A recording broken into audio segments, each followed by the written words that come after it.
أعوذ بالله من الشيطان الرجيم وعلم آدم الأسماء كلها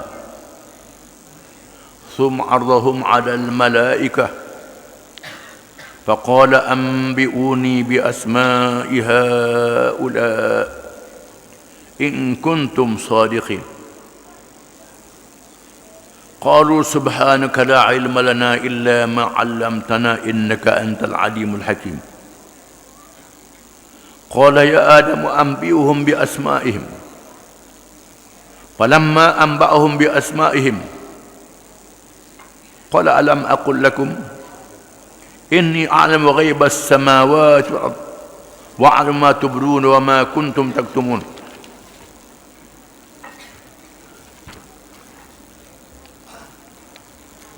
قالوا سبحانك لا علم لنا إلا ما علمتنا إنك أنت العليم الحكيم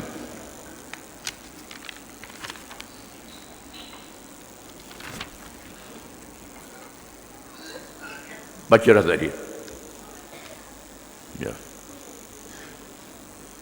Wa idh qulna lil malaikati isjudu li adama fasajadu illa iblis aba wastakbara wa kana minal kafirin ya.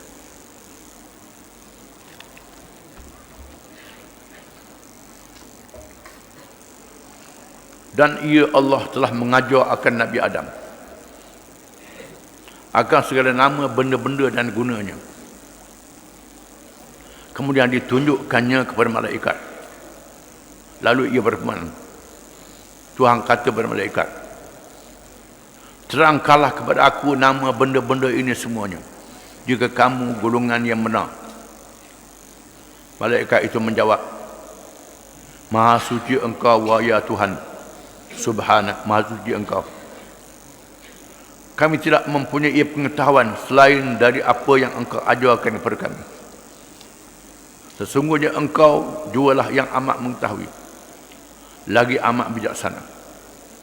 Allah berfirman, wahai Adam, terangkanlah nama benda-benda ini semua kepada mereka. Maka setelah Nabi Adam menerangkan nama benda-benda itu kepada mereka, maka Allah pun berfirman, bukankah aku telah katakan kepada kamu bahwasanya aku mengetahui segala rahsia langit dan bumi, dan aku mengetahui apa yang kamu nyatakan dan apa yang kamu sembunyikan. Dan ingatlah ketika kami berfirman kepada malaikat, tunduklah, berilah hormat kepada Nabi Adam. Lalu mereka sekaliannya tunduk memberi hormat malaikat iblis. Ia enggan dan takabur, dan menjadilah ia dari golongan yang kafir.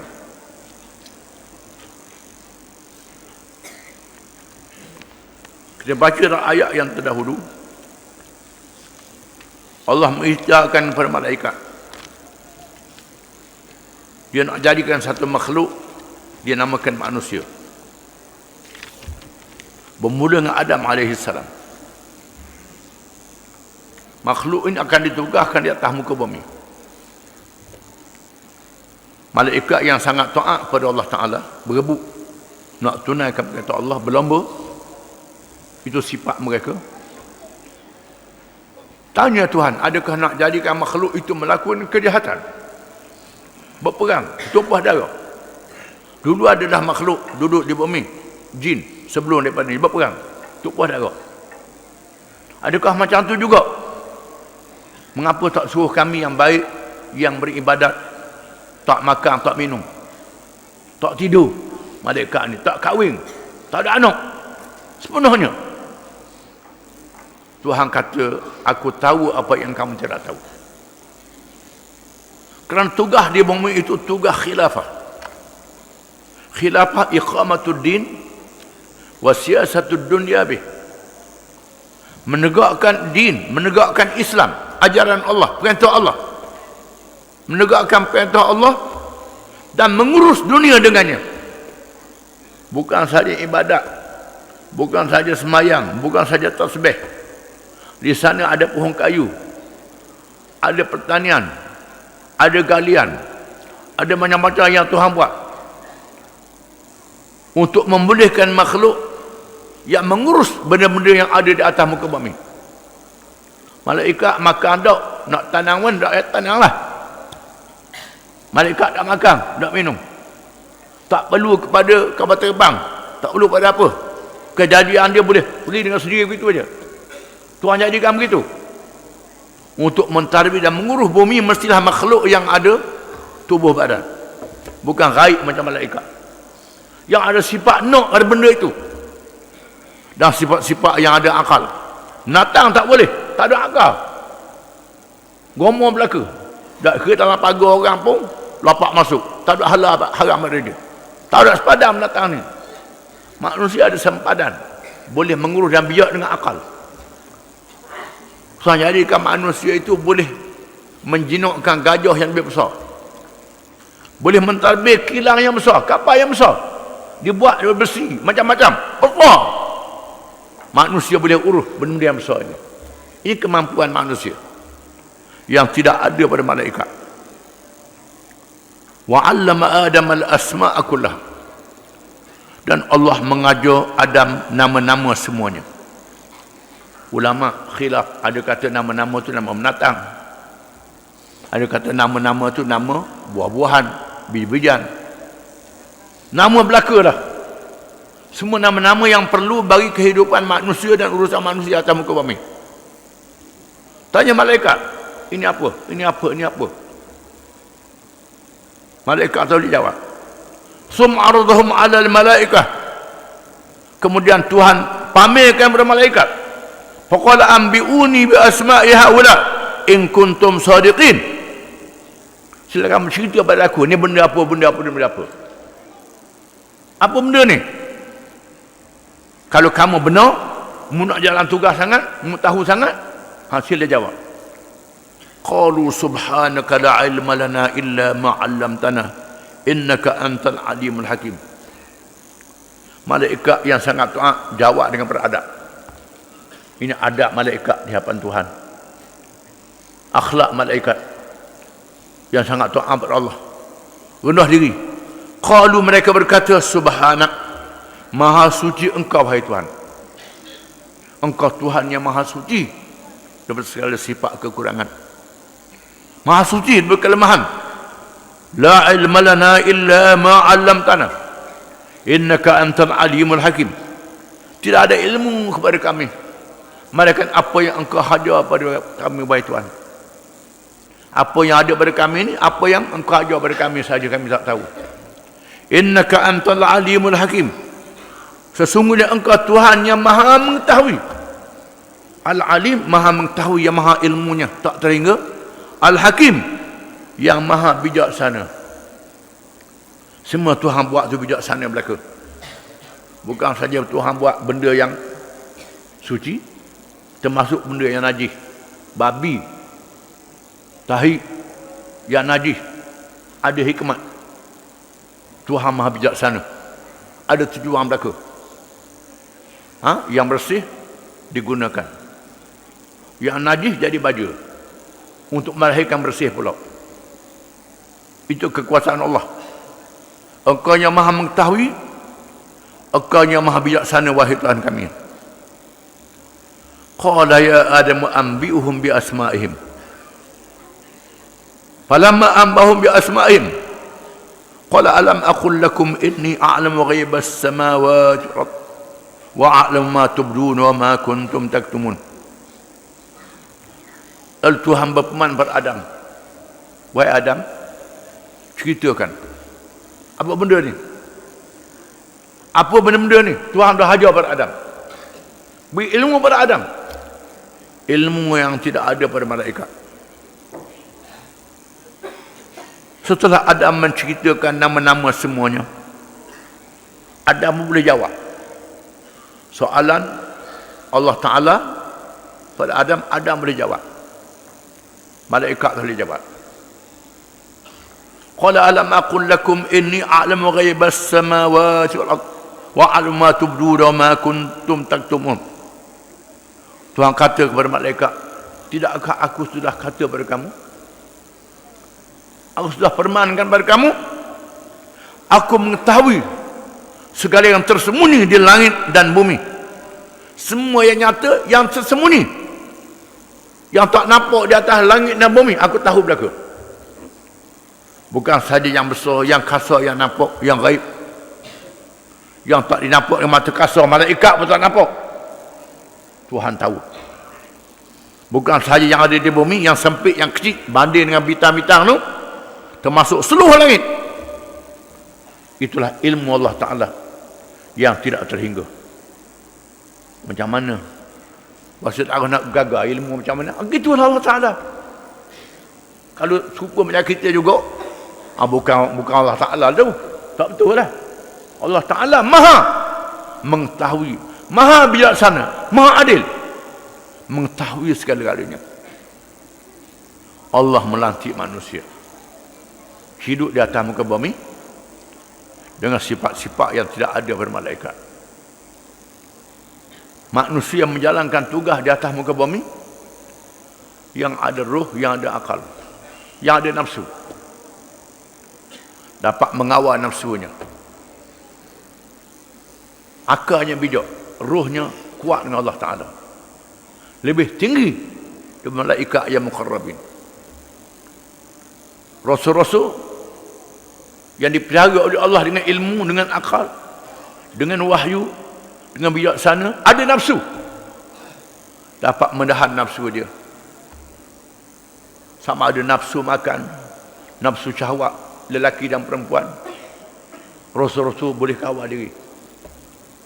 Mengapa Nabi boleh kahwin ramai lebih pada pak? Nafsu Nabi memang Tuhan jadikan besar, kuat. Mengapa dia boleh ramai, kita tak boleh macam dia juga? Kita tak boleh nak kawal macam kita kawal. Ini dia berkahwin dengan berbagai kabilah, dia menguasai kabilah-kabilah isteri dia ini. Ini bukan sahaja hawa nafsu, tetapi hikmat menegakkan agama lebih daripada yang lain. Kena faham, bukan hak nafsu-nafsu saja, hak bijaksana Nabi lebih daripada malaikat dalam perkara yang tidak ada pada diri malaikat. Menjadikan Nabi-Nabi dan Rasul-Rasul itu mengatasi martabat malaikat-malaikat di langit.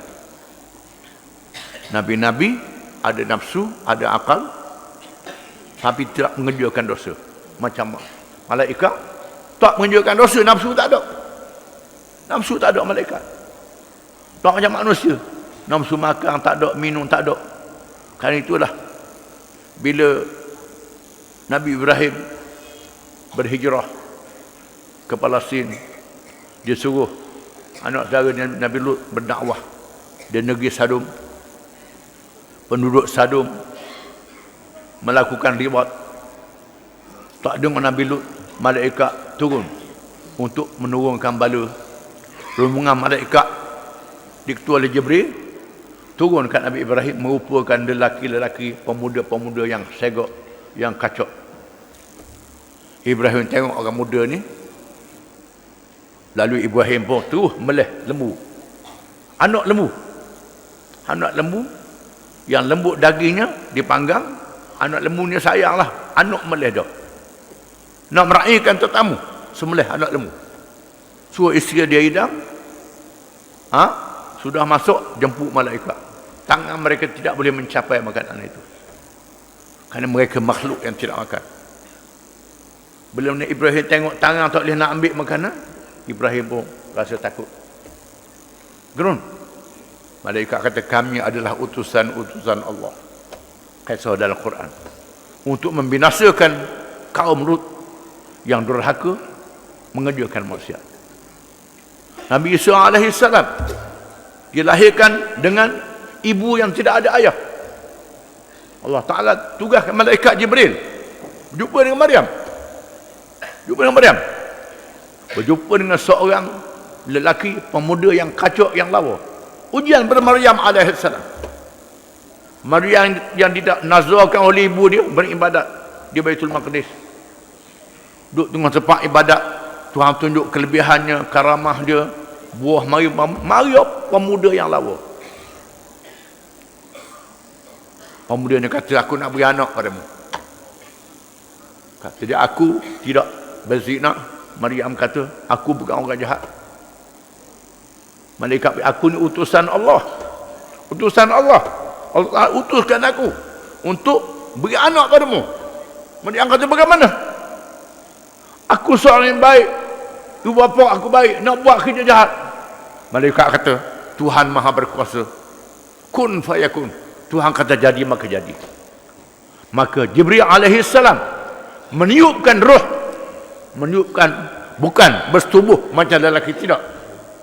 Kerana malaikat tidak ada nafsu, tak ada syahwat macam manusia. Maryam melahirkan Nabi Isa dengan tidak ada ayahnya, dengan kun fayakun. Kita orang Islam wajib percaya.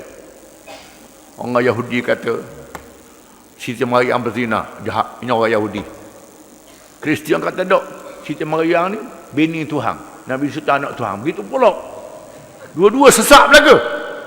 Ini kita kena faham. Di sini kekuasaan Allah yang kasih sebut dalam Quran.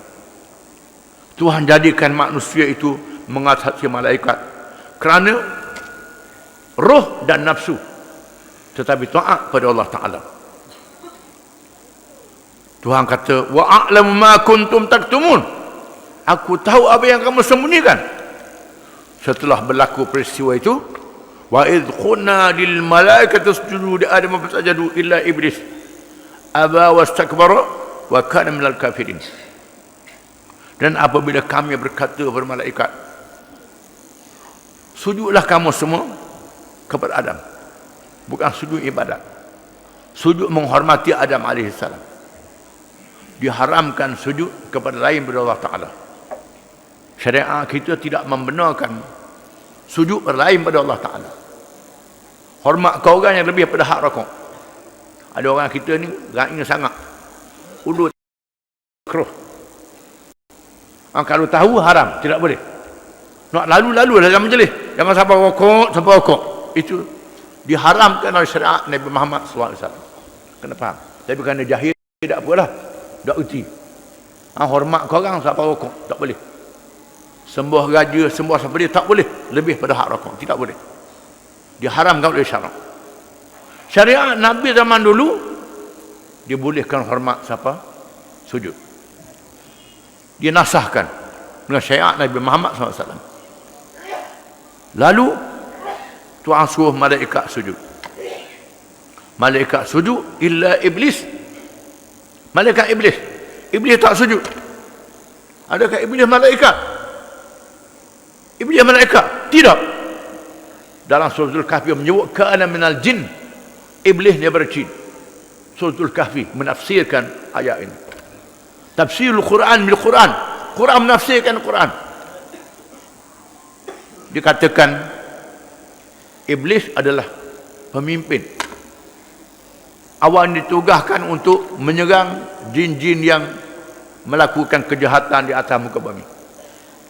Kata begitu. Kejayaan dia Tuhan angkat dia ke langit, duduk sama dengan malaikat. Itu mengikut Ibnu Katsir dan tafsirnya. Ada riwayat mengatakan iblis ni ketua jin yang kafir, yang jahat. Malaikat tawan dia. Tawan dia. Ada ulama nama Azazil. Itu dalam cerita Israiliyat. Orang Yahudi kata nama Azazil. Tak, Azazil ni perkataan Ibrani, bukan bahasa Arab. Ikutlah nama apa-apa, asal dia iblis dulu, nama apa-apa pun. Maka dibawa naik ke langit. Satu riwayat mengatakan dia pemimpin yang menyerang, diberi martabat yang tinggi. Riwayat mengatakan tidak, dia ditawar oleh malaikat. Naik atas langit bersama malaikat, duduk dalam syurga, tengok neraka, syurga tengok, neraka tengok dah. Kuat ibadat. Diriwayatkan dalam kitab-kitab iblis ni sangat taat pada Allah Ta'ala sehingga mengkagumkan malaikat. Duduk bersama dengan malaikat, boleh bercakap dengan Tuhan macam malaikat juga cakap dengan Tuhan. Oh, hebatnya iblis ni, tak boleh banding dengan ulama-ulama yang berasa dia hebat sangat di atas dunia. Tak boleh banding. Bila Tuhan suruh sujud pada Adam, usjudu li Adam, sujud kamu semua. Fasajadu, semua malaikat sujud. Ila iblis, iblis tak mau sujud. Iblis tak mau sujud. Pasal apa? Aba, enggan, wastakbara, sombong. Enggan dan sombong. Enggan, tak ikut perintah Allah Ta'ala. Wastakbara, sombong. Apa makna sombong? Merasakan diri lebih pada orang. Lebih pada orang. Tuhan kata betapa tak sujud, disebut dalam surah yang lain. Ana khairum minhu khalaqtani min nar wa khalaqtahu min tin. Wahai Tuhan, maksud aku sujud ke dia? Engkau aku jadikan aku lebih pada dia. Engkau jadikan aku daripada api. Engkau jadikan Adam daripada tanah. Aku lebih pada dia. Mengapa nak suruh aku sujud? Ini berasa diri dia lebih. Berasa diri dia lebih. Kalau orang tu ubah pakat diri pun dah. Dia ubah pakat dia diri lebih. Beli baju askar, tok bintang banyak, kita ubah diri. Suruh orang akad tabik.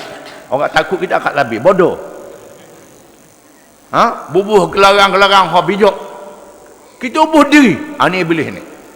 Rupanya bodoh iblis ni. Cerdik tipu orang. Tapi sifatnya bodoh. Tengok dah syurga. Tengok dah neraka. Kena Allah Ta'ala. Boleh bercakap. Pasal apa? Mudah sujud. Boleh cakap ke Tuhan.